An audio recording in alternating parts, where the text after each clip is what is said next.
አሁንም በድጋሚ ለጦርነቱ ማብቂያ የጊዜ ገደብ ተቀምጦለታል። በተጀመረ ጊዜ 2 ወይም 3 ሳምንታት ይወስድብናል የሚል ቀነ ገደብ ተቀምጦለት ነበር።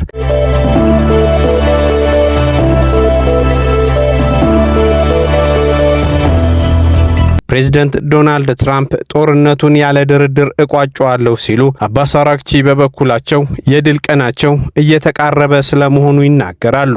በፓኪስታን በኩል ዞረው የምልጃ መልእክት ሲልኩና ሲያስነግሩ የነበሩት ፕሬዝዳንት ዶናልድ ትራምፕ የድርድር ሐሳቤን ትቼዋለሁ፣ በኃይል የኢራንን ጦርነት እጨርሰዋለሁ በማለት ቀን ቆጥረው አስቀምጠዋል። 2 ወይም 3 ሳምንታት የተቀመጡለት የድጋሚው ቀነ ገደብ እንዳለፈው ሁሉ የሚሳካ አይመስልም።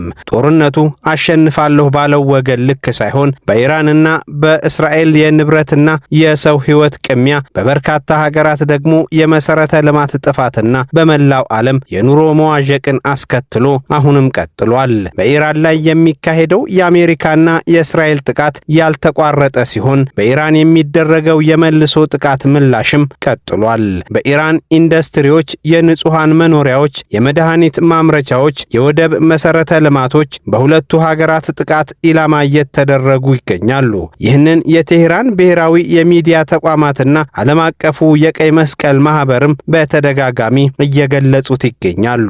በኢራን አህቫዝ፣ ሺራዝ፣ ኢስፋሃን፣ ካራጅ፣ ኬርማንሻህ፣ ባዳህ አባስና ሌሎችም የጥቃት ኢላማ የተደረጉ ቦታዎች ናቸው። በሆርሙዝ አካባቢ የሚገኘው ዲሳልሜሽን ፕሮጀክት ጥቃት የደረሰበት ሲሆን ከቀሽም ደሴቶች ፕሮጀክት የመጀመሪያው የጥቃት ሰለባ የሆነ ተቋም ሆኖም ተመዝግቧል። ተቋሙ በደረሰበት ጥቃት የተነሳ ከስራ ውጭም ሆኗል። ይህ አይነቱ ጥቃት ይቁምላቸው የሚል መልእክት ከአሜሪካ በኩል መምጣቱን የውጭ ጉዳይ ሚኒስትሩ አባስ አራግቺ ተናግረዋል። ይህ መልእክት በልዩ መልእክተኛው ስቲቭ ዊትኮፍ አማካኝነት መቀበላቸውን ጨምረው ተናግረዋል። ይህ መልእክት ከጦርነቱ በቀላሉ ለመላቀቅ የቸኮለ ፍላጎት ማንጸባረቂያ ስለመሆኑ የተናገሩት አባስ አራግቺ ትራምፕ ግን በቀላሉ ጦርነቱን ጥለው እንዲወጡ አንፈቅድላቸውም ሲሉ ጠንከር ያለ ዛቻቸውን ሰንዝረዋል። በእስካሁኑ ጦርነት ከ2000 በላይ ዜጎችን ሕይወት የገበሩት፣ በሺዎች የሚቆጠሩ ዜጎች የተጎዳባቸው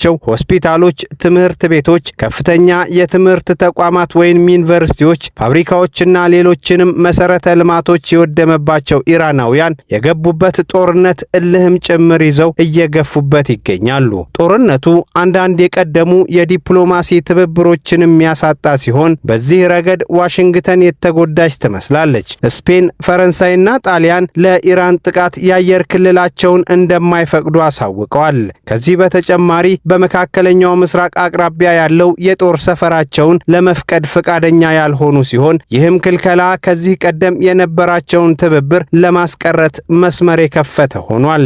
በመሰል ትብብር አሜሪካንን የሚያግዘው ኔቶ በዚህ ላይ እጁን የሰበሰበ ሲሆን ይህ ውሳኔ የጦርነቱ ሂደት የአሜሪካንን የዲፕሎማሲ ውጤት ጥያቄ ውስጥ የከተተ ሆኗል። በሌላ በኩል የአሜሪካ ተቀናቃኟ ቻይና ለድርድር መገኘት ጥረት እያደረገች ሲሆን ይህ ሁኔታ ለቻይናም ቢሆን አዲስ የሚሰጣት ልምምድ ስለመኖሩ አጠያያቂ አይደለም። የሁለቱን አካላት ግጭት ለመፍታት ጥረት አድርገው የነበሩት ካይሮ፣ አንካራና ኢስላማባድ ውጥናቸው ከግብ ሳይደርስ እንደተሰናከሉ የሚታወቅ ነው። አሁን ደግሞ ቻይናና ፓኪስታን በቻይና መሪነት ዋሽንግተንና ቴሄራንን ለማቀራረብ እየሰሩ ይገኛሉ። በዚህ ሽምግልና ውስጥ የተኩስ አቁም መተግበርና ሆርሙዝን መልሶ መክፈት የሚሉ ቅድመ ሁኔታዎች ተቀምጠዋል። ከቀጠናው ሀገራት ደግሞ የተባበሩት አረብ ኤሚሬትስና ኳታር የራሳቸውን ጥረት እያደረጉ ይገኛሉ።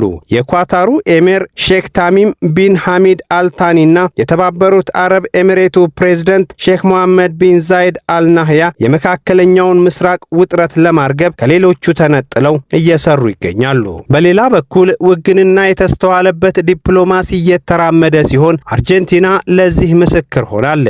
ትራምፕን በመደገፍ የሚታወቁት የአርጀንቲናው ፕሬዝዳንት ዣቪየር ሜሊ የኢራንን አብዮታዊ ዘብ ሽብርተኛ በሚል ፈርጀው ስለ ጉዳዩ መለዘብም አስተያየት እየሰጡ ነው። የቫቲካኑ ፖፕ ሊዮ ፕሬዝዳንት ዶናልድ ትራምፕ ጦርነቱን እንዲያቆሙ ጠይቀዋል። ኩዌት፣ ባህሬን፣ ሳውዲ አረቢያ፣ ኳታርና ሌሎችም ስለ ችግሩ መቃለል አበክረው እየሰሩ በከባድ ጭንቀት ውስጥም እያለፉ ይገኛሉ። ኳታር ግልጽ ያልተደረገ ፕሮጀክት ተመቶብኛል ያለች ሲሆን ሌሎችም የመካከለኛው ምስራቅ ሀገራት ክፉኛ ስጋት ውስጥ ይገኛሉ።